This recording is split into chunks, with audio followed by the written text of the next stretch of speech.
أعوذ بالله من الشيطان الرجيم.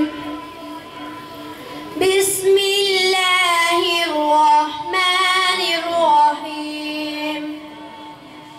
أرأيت الذي يكذب بالدين فذلك الذي يدع اليتيم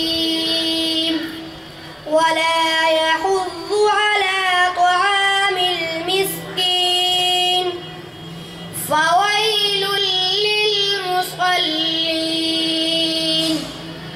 الذين هم عن صلاتهم ساهون الذين هم يراءون ويمنعون الماعون. صدق الله العظيم.